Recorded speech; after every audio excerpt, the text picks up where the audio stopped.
रख रहे हैं तो वो प्रथमा विभक्ति में होना चाहिए, चतुर्थी विभक्ति में नहीं होना चाहिए। संस्कृत की चतुर्थी विभक्ति यानी कि शिवाय, ऐसा नाम नहीं होना चाहिए। शिवाय यानी शिव को, मतलब ये अधूरा है। देखिए, नाम हर समय में प्रासंगिक होते हैं, लेकिन क्या माता पिता वो नाम रखना चाहेंगे, ये एक बड़ा प्रश्न होता है। मैंने 1 लाख से ज़्यादा करीब नाम देखे हैं अभी तक। विरत, विरट और विराट। अगर आप IAST पद्धति में ना लिखकर साधारण अंग्रेज़ी में लिखें तो तीनों की स्पेलिंग एक ही होगी। नाम जो है वह उच्चारण में सरल हो, लेकिन उससे ज़्यादा महत्वपूर्ण यह है कि नाम का कोई अर्थ हो। जैन सहस्त्र नाम भी देखे हैं, कुछ बौद्ध ग्रंथ भी देखे जहाँ पर मुझे कुछ नाम मिले, बहुत सुंदर नाम मिले, और उन नामों को भी मैंने उसमें शामिल किया है। क्या नाम वो ऋणंजय रखना चाहेंगे या वो कियान, विवान, मायरा और कायरा की तरफ जाना चाहेंगे, ये एक बड़ा प्रश्न है कि लोग तो ऋग्वेद के किस मंडल के किस सूक्त के किस मंत्र में वो आपको नाम मिलेगा, आप ये खुद जाके वहाँ पे देख सकते हैं। महान जो नाटककार हुए संस्कृत के, क्या उनके नाटकों से नाम लिए रह सकते? नाम अखिलस्य व्यवहारेषु। नाम जो है उससे व्यक्ति का व्यवहार तय होता है। फिर भी कम से कम 4000 से 5000 के करीब नाम होंगे, 2000 बेटियों के लिए और 2000 बेटों के लिए। सारा ब्रह्मांड जो है शब्द रूपी है, शब्द से ही निकला है वो है सब कुछ। तो आपको शब्द पे ध्यान देना है अगर, तो आप बस ऐसे शब्द दें जो सात्विक शब्द हैं, उन पर ध्यान दें कि आपको नाम जो है लेना है वो कहाँ से लेना है। तो जब हम बात करेंगे संस्कृत ग्रंथों की बात कर रहे हैं, तो ये ज़रूर ध्यान रखें कि आप पवित्र ग्रंथों से ही नाम लें। तो हमारे ऋषि ये मानते थे कि हमारा उद्देश्य ये भी है कि हमें एक विशेषण मिलना चाहिए, यानी चौथा नाम मिलना चाहिए जीवन में, तब जाके जीवन सफल होगा। नाम से व्यक्ति का व्यक्तित्व झलकता है। आखिर किस तरीके के नाम होने चाहिए? ख़ासतौर पे जब बच्चे का नामकरण हो रहा हो तो हम बहुत सारी जगहों से मदद लेने की कोशिश करते हैं या कुछ खुद से गढ़ने की कोशिश करते हैं। उसमें क्या कोई गलती तो नहीं हो रही है? और किस तरह के नाम आपको अपने बच्चों के रखने चाहिए, उसके मतलब क्या हैं, वो कहाँ से उसकी उत्पत्ति हुई है? इसी पे पिछले 4 साल से अनुराग काम कर रहे हैं।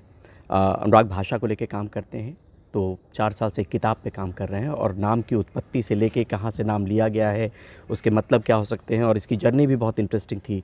जब लोग इनसे बच्चों के नाम के बारे में पूछते थे कि नाम क्या रखना चाहिए, तब इनकी जिज्ञासा हुई और कोविड के दौर से ये सिलसिला शुरू हुआ जो किताब का रूप जल्द ही लेने वाली है। अनुराग शर्मा, बहुत बहुत शुक्रिया कि डेमोक्रेसी से बात करने के लिए। बहुत बहुत धन्यवाद। क्या कहेंगे आप नाम को लेकर?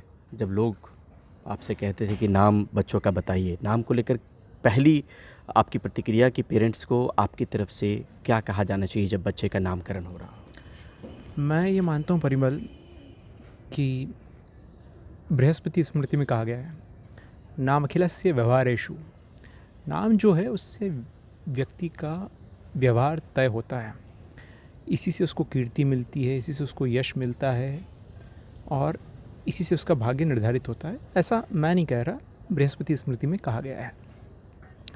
तो जब लोग मुझसे संपर्क करते हैं कि हमें बच्चे का नाम रखना है, पहले तो मैं खुशी मुझे होती है। एक जिस भी बच्चे का नाम अभी तक मैंने दिया है, मैं उससे एक बहुत अलग किस्म का, अलग तरह का जुड़ाव महसूस करता हूँ।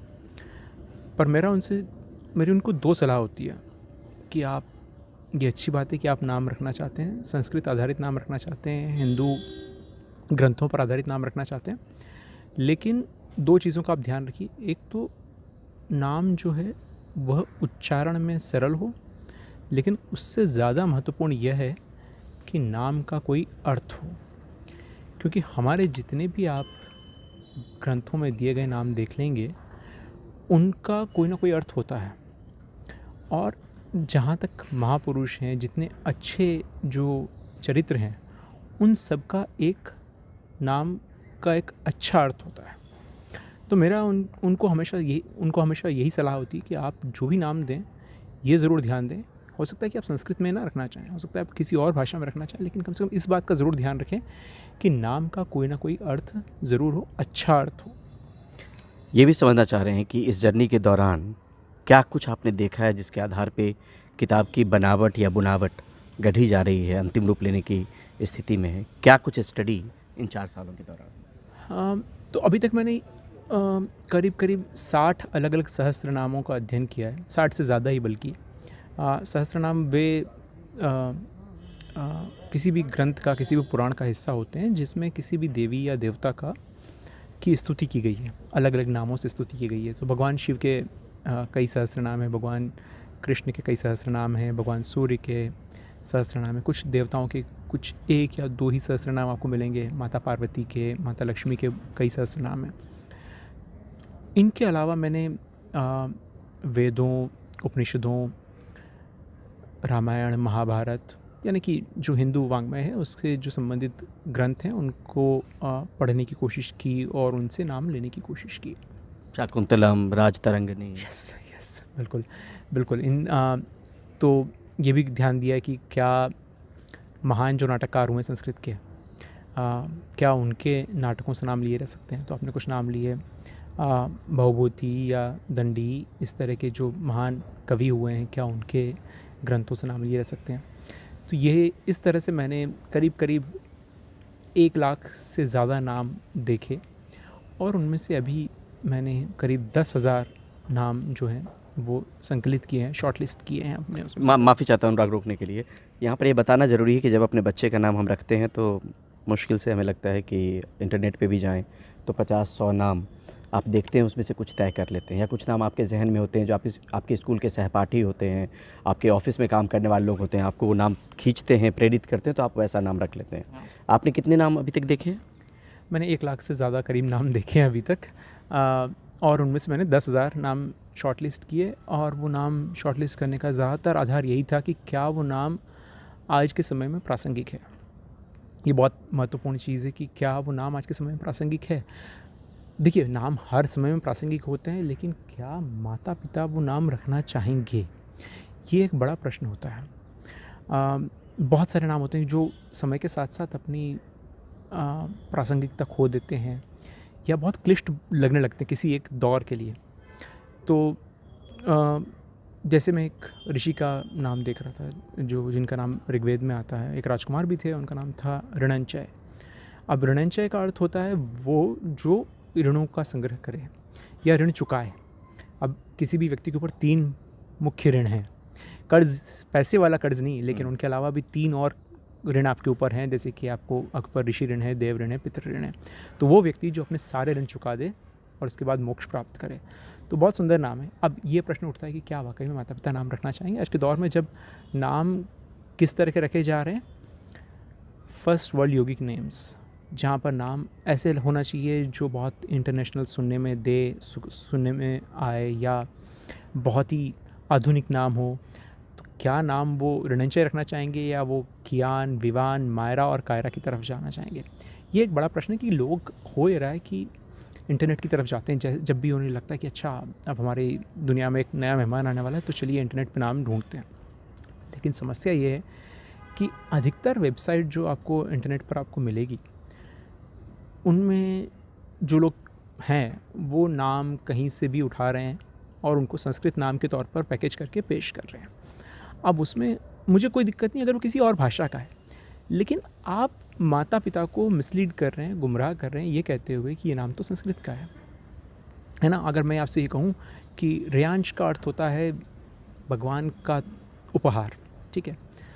अब वैसे तो सारे बच्चे भगवान का उपहार होते हैं, लेकिन अगर मैं आपसे ये कहूँ कि संस्कृत भाषा में रेयांश का अर्थ होता है भगवान का उपहार, तो ये गलत होगा, क्योंकि संस्कृत भाषा में ऐसा कोई शब्द नहीं है और कम से कम इसका मतलब भगवान का उपहार तो नहीं होता है। अगर मैं ये कहूँ कि विवान का अर्थ होता है भगवान कृष्ण, तो वो भी गलत है। विवान का अर्थ होता है प्लीटिंग्स जो होती है, चुन्नट जिनको कहा जाता है, या जो कुर्सी में जो बांधी जाती है रस्सी, उसको विवान कहते हैं। तो ये इस तरह के मिसलीडिंग नामों से बचना बहुत ज़रूरी है। पहला जो इम्पल्स होता है माता पिता का कि चलिए हमने देख लिया नाम आने वाला, बच्चा आने वाला है, तो चलिए हम नाम जाके इंटरनेट पे देख लेते हैं, उससे बचने की ज़रूरत है। वो एक जो इम्पल्स है कि हाँ नाम जाके देख लेंगे, वहाँ मिल जाएगा, और उसमें भी ये होता है कि माता पिता फिर ये कहते हैं कि नहीं हमने तो इंटरनेट पे देखा है, वहाँ पे तो गलत हो नहीं सकता। अब दुर्भाग्य इस बात का है कि वहाँ पर आपको दिखाई देता है, और वो जो वेबसाइट है वो इस बात की ज़िम्मेदारी नहीं लेती कि वो नाम जो है वो इंटरनेट पर जहाँ से भी उन्होंने लिया है वो संस्कृत नाम है या नहीं है। अब कुछ चीज़ें हैं परिमल, मैं आपको बताना चाहता हूँ कि जब आप नाम देखें बच्चों का, तो आपको किन चीज़ों का ध्यान रखना चाहिए। सबसे पहले तो बेटी का नाम है तो स्त्रीलिंग नाम होना चाहिए, बेटे का नाम है तो पुल्लिंग होना चाहिए। दूसरी चीज़ ये कि आप ये ध्यान दें कि वो नाम जो भी आप रख रहे हैं वो कोई संज्ञा है, विशेषण है या नहीं है। फिर उसमें भी ये ध्यान रखें कि वो अगर आप रख रहे हैं तो वो प्रथमा विभक्ति में होना चाहिए, चतुर्थी विभक्ति में नहीं होना चाहिए। संस्कृत की चतुर्थी विभक्ति यानी कि शिवाय, ऐसा नाम नहीं होना चाहिए। शिवाय यानी शिव को, मतलब ये अधूरा है। ये ध्यान देना चाहिए कि क्या नाम वाक्य तो नहीं है।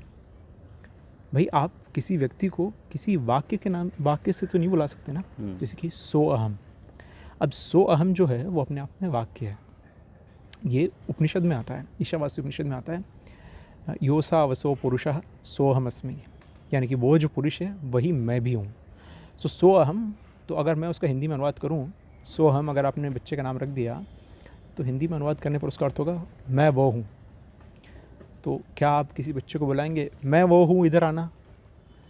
तो ये तो ठीक नहीं है, है ना। व्याकरण के हिसाब से भी ठीक नहीं है और व्यावहारिकता के हिसाब से भी ठीक नहीं है। तो हमारे ऋषि जो थे वो बहुत व्यावहारिक व्यक्ति थे, जितने हमारे ऋषि और हमारे सत्पुरुष हुए हैं, और वो इन चीज़ों पर बहुत ध्यान देते थे। तो आपको ये सब चीज़ें ध्यान देने की ज़रूरत है जब आप नाम रख रहे हैं, तो कि वो वाक्य ना हो, न्यूट्रल जेंडर का ना हो, नपुंसक लिंग का ना हो नाम। जैसे कि उदाहरण के तौर पर अब होता है कि माता पिता गायत्री मंत्र सुनते हैं, बोलते हैं, बहुत अच्छी बात है, लेकिन जब वहाँ पर आता है तत्सवितुर वरेण्यम तो उनको लगता है कि हमें वरेण्यम नाम रखना चाहिए। लेकिन वरेण्यम जो है वो सही नहीं है, क्योंकि वो न्यूट्रल जेंडर का शब्द है। आपको बेटे के लिए नाम रखना है तो वरेण्य होगा, बेटी के लिए नाम रखना है तो वरेण्या होगा। ये आपको ध्यान देने की ज़रूरत है कि उपयुक्त लिंग का चयन ज़रूर करें, क्योंकि मैंने आपको सबसे पहले यही कहा था कि नाम जो है उसका आपके व्यवहार, उसकी आपकी कीर्ति, आपको जो यश मिलेगा, सौभाग्य जो मिलेगा, उस पर उसका प्रभाव पड़ेगा। चर्चा को बढ़ाने से पहले एक चीज़ और, क्या ये विकल्प अनुराग बाकी लोगों के लिए भी खुले हैं कि आपके फेसबुक पे आएँ और वो नाम पूछ सकते हैं, या सिर्फ उनके लिए हैं जो आपके जानने वाले लोग हैं वही आपसे नाम को लेकर गुजारिश कर सकते हैं? देखिए, मैं एक बहुत स्पष्ट कर देना चाहता हूँ इस बात को कि ये जो है विकल्प सबके लिए खुले हैं। कोई भी व्यक्ति मुझसे संपर्क कर सकता है। अभी तक 500 से ज़्यादा नाम जो है माता पिता को मैं सुझा चुका हूँ, अलग अलग ग्रंथों से, संस्कृत ग्रंथों से, हमारे जो हिंदू धर्म ग्रंथ हैं उनके आधार पर, और ये सबके लिए विकल्प खुला है। मैं अभी तक ये काम ये बिल्कुल निःशुल्क कर रहा था परिवार, बिल्कुल भी किसी से मैंने कोई पैसा नहीं लिया। इनफैक्ट आज तक मैंने किसी से कोई पैसा इस चीज़ के लिए नहीं लिया है कि मैं नाम सुझा दूँ। लेकिन होता ये कि माता पिता आपसे वो 100, 200, 300 नाम डिस्कस करते हैं, फिर उसके बाद वो जाते हैं कियान, विवान, अमायरा और मायरा की तरफ, तो वो एक थोड़ा सी पीड़ादायक चीज़ होती है। तो मुझे ऐसा लगता है कि अगर आप मुझसे लेना चाहते हैं लीजिए, आपको नाम रखना है तो बहुत अच्छी बात है। मैं उस बच्चे से एक संबंध महसूस करता हूँ जिसका नाम मैं देता हूँ। लेकिन ये ज़रूरी है कि आप किसी गौशाला को, किसी वेद पाठशाला को कम से कम 500,000 रुपये का दान करें, ताकि ये किसी गरीब बच्ची के पढ़ने के काम में आएगा, किसी निरीह पशु की देख रेख के काम में आएगा। ये मेरा होता है। ये कहाँ पे संपर्क कर सकते हैं? मैं इस बात पे जोर नहीं देता कि आप मुझे दीजिए पैसे। नहीं, हाँ, मैं भी कह रहा हूँ कि ये जो आपसे संपर्क साधेंगे अच्छा, वो फेसबुक के जरिए हो सकता है। अच्छा, हाँ बिल्कुल, फेसबुक के ज़रिए हो सकता है, मेरे जीमेल पते पे किया जा सकता है संपर्क, वो संपर्क किया जा सकता है। और फिर उसके बाद में जब आप नाम पसंद आए या ना आए, आप किसी भी आपके पास की जो भी गौशाला हो, वेद पाठशाला हो, वहाँ जाकर आप अपनी तरफ से दान दे दीजिए। ये दान जो होगा आपके भविष्य को का निर्माण करने में ही सहायक होगा, और किसी और मुझे तो कोई काम में नहीं आएगा। एक नाम का जिक्र किया था अनुराग अभी आपने बीच में, अगर उसका जिक्र अभी दर्शकों के बीच में करेंगे कि उस नाम का मायने मतलब क्या हो रहा था। मतलब आप कुछ भी नाम रखेंगे, जैसे पति पत्नी मिला के कोई नाम रख देते हैं, तो हो ये रहा है आजकल कि बहुत सारे पति पत्नी चाहते हैं कि ये जो संतान है ये हम दोनों के अंश से निर्मित है, तो ये जो नाम है ये हमारे इसमें हमारा नाम झलकना चाहिए इसके नाम में। अच्छा विचार है, लेकिन मेरा सिर्फ आपसे ये अनुरोध है कि आप ऐसा करें तो ये ज़रूर ध्यान दें कि जो नया नाम बने उस नाम का कोई अर्थ ज़रूर निकले। वो निरर्थक नाम ना हो, निरर्थक शब्द ना हो। ये ज़रूर देख लें कि अच्छा ये नाम बन रहा है तो इसका संस्कृत में कोई किसी शब्दकोश में कोई अर्थ निकलता है या नहीं निकलता है, और फिर निकलता है तो आपको वो जो 2-3 बातें मैंने बताई है पहले की, उन पे ज़रूर ध्यान देने की ज़रूरत है कि वो विशेषण है या नहीं है, विशेषण या संज्ञा है या नहीं है, वो स्त्रीलिंग या पुल्लिंग है या नहीं है, और वो किस विभक्ति में है। ये सारी चीज़ें आप ध्यान रखें और उसके बाद में वो नाम ज़रूर रख लें। अच्छा अर्थ हो और आपको कोई समस्या नहीं हो उच्चारण में तो बहुत अच्छी बात है। और चीज़ है जो देखने की इससे संबंधित है कि आपको नाम जो है लेना है वो कहाँ से लेना है। तो जब हम बात करेंगे संस्कृत ग्रंथों की बात कर रहे हैं तो ये ज़रूर ध्यान रखें कि आप पवित्र ग्रंथों से ही नाम लें, क्योंकि बहुत सारे ग्रंथ हैं जो सबके लिए मैं नहीं समझता कि सबको पढ़ना भी चाहिए, जब तक कि वो उस ग्रंथ को पढ़ने के उत्तराधिकारी नहीं हो या अधिकारी नहीं हो तब तक उनको उसको पढ़ना भी नहीं चाहिए। उनको दूर से नमस्कार करें और अपने नाम पर जो आप काम करने आए उनको करें और आगे बढ़ें बस। तो क्योंकि ये जो शब्द हैं, सारा ब्रह्मांड जो है शब्द रूपी है, शब्द से ही निकला है वो है सब कुछ। तो आपको शब्द पे ध्यान देना है अगर, तो आप बस ऐसे शब्द दें जो सात्विक शब्द हैं उन पर ध्यान दें, और बस इतना ही कहना चाहूँगा मैं। इस किताब में जो नाम आपने चयन किया है उसमें किन किन चीज़ों का आपने ध्यान रखा है कि कहाँ से इसको लिया गया है, अंग्रेजी में मायने मतलब क्या, अगर दर्शकों को बताएं कि जिन नामों का चयन किताब जो है, किताब में मैंने जैसा कहा कि 10,000 के करीब नाम अभी तक संकलित किए हैं। किताब में कितने नाम होंगे अंतिम तौर पर अभी ये तय नहीं किया है, फिर भी कम से कम 4,000 से 5,000 के करीब नाम होंगे, 2,000 बेटियों के लिए और 2,000 बेटों के लिए। और ख्याल जो रखा गया है उस नाम के पीछे, जो आपने बताया होगा कि ये कहाँ से लिया गया, इंग्लिश में मीनिंग क्या है, हिंदी में मतलब क्या है। तो किताब में अभी जो विचार है, अभी ये एक चीज़ देखने में आती है कि अभी जो बाज़ार में अधिकतर किताबें हैं, कुछ किताबें हैं नाम को लेकर के, लेकिन या तो उनमें इस तरह के नाम हैं जो शायद आज के समय में प्रासंगिक ना हो। देवी देवताओं के ही नाम होंगे, बहुत अच्छे नाम हैं, लेकिन जो मैंने आपसे कहा था कि क्या माता पिता वैसे नाम रखना चाहेंगे, तो बहुत अधिक क्लिष्ट नाम है, या तो इस तरह के नाम हैं या फिर उनके अर्थ अलग गलत हैं। तो मेरी जो किताब होगी उसमें कुछ चीज़ों का ध्यान दिया गया है। एक तो ये कि वो नाम जो है वो उसका अंग्रेज़ी में या हिंदी में अर्थ क्या है, वो बेटे के लिए है, बेटी के लिए है। उसके अलावा उसको IAST पद्धति जो है, जो संस्कृत शब्दों को अंग्रेज़ी में लिखने की एक पद्धति है, उसमें उसको किस तरह से लिखा जाएगा। वो IAST क्यों ज़रूरी है मैं आपको ये बता देता हूँ। छोटा सा उदाहरण देता हूँ। 3 नाम हैं, विरत, विरट और विराट। अगर आप IAST पद्धति में ना लिखकर साधारण अंग्रेज़ी में लिखें तो तीनों की स्पेलिंग एक ही होगी, VIRAT। तो इसलिए IAST पद्धति जो है वो संस्कृत के जो शब्द हैं उनको अच्छी तरह से कैप्चर करती है। तो उसमें एक नाम होगा, प्लस उसके सबसे महत्वपूर्ण चीज़ ये है कि उसमें ये होगा कि वो नाम किस स्रोत से लिया गया है, किस सहस्त्र नाम, किस ग्रंथ, या अगर वो ऋग्वेद से लिया गया है उदाहरण के तौर पर, तो ऋग्वेद के किस मंडल के किस सूक्त के किस मंत्र में वो आपको नाम मिलेगा, आप ये खुद जाके वहाँ पे देख सकते हैं। ये महत्वपूर्ण है। ये एक क्रेडिबिलिटी जो है ये एक बहुत महत्वपूर्ण है जब आप नाम बता रहे हो, क्योंकि मुझे ऐसा लगता है कि मैं जब भी किसी को नाम सुझाता हूँ तो मुझे ऐसा लगता है कि मैं एक उत्तरदायित्व ले रहा हूँ अपने ऊपर, क्योंकि नाम जो है उस बच्चे के भविष्य के निर्माण में सहायक होगा। तो नाम उचित स्रोत से लिया गया हो और उसका उचित संदर्भ आपके पास उपलब्ध हो और आप तब बताएं, तो वो माता पिता उसको ज़्यादा रिसेप्टिव होते हैं, उसको ज़्यादा स्वीकार करते हैं। रामायण, महाभारत, गीता, बाकी जो ग्रंथ हैं, इन तमाम मतलब जैन बौद्ध भी आपने देखा है? हाँ, मैंने कुछ जैन सहस्त्रनाम भी देखे हैं, कुछ बौद्ध ग्रंथ भी देखे जहाँ पर मुझे कुछ नाम मिले, बहुत सुंदर नाम मिले, और उन नामों को भी मैंने उसमें शामिल किया है। आखिर में माता पिता को इन नामों को लेकर ही जो आखिर पंच लाइन या आखिर शब्द क्या कहना चाहेंगे? मैं सिर्फ यही कहूँगा कि आप कोशिश करिए कि आप इंस्टाग्राम पर जो रील चल रही हैं, फेसबुक पर जो पेज चल रहे हैं मेरे पेज के अलावा, और इंटरनेट पर जो वेबसाइट हैं, इनके अलावा अगर आपको किसी सहस्त्रनाम संग्रह में नाम मिलता है, रामायण अगर आप पढ़ रहे हैं या पढ़ रही हैं, या महाभारत आपने पढ़ा है या देखा है, वहाँ पर आपको जो नाम मिल रहे हैं उन नामों को देखें और वहाँ से नाम लें। एक चीज़ जो छूट गई, जो मैं बताना चाहता था, कि हमारा इस जीवन में, हमारे जो ऋषि हैं वो मानते थे कि हमारे जीवन में उद्देश्य जो हैं उनमें से एक उद्देश्य ये भी है कि हमें एक चौथा नाम लेना है।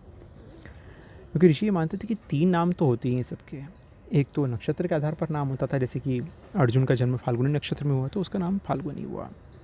दूसरा नाम होता था गुह्य नाम, यानी कि छिपा के रखा जाता था जो नाम, जो सबको बताया नहीं जाता था, सिर्फ परिवार में रहता था। तीसरा नाम होता था प्रकाश्य नाम, जो सबको बताया जाता था, जिससे उसको बुलाया जाता था बच्चे को। और चौथा नाम होता था उसका विशेषण। ये विशेषण उसको तब मिलता था व्यक्ति को जब वो कोई यज्ञ करता था। तो हमारे ऋषि ये मानते थे कि हमारा उद्देश्य एक ये भी है कि हमें एक विशेषण मिलना चाहिए, यानी चौथा नाम मिलना चाहिए जीवन में, तब जाके जीवन सफल होगा।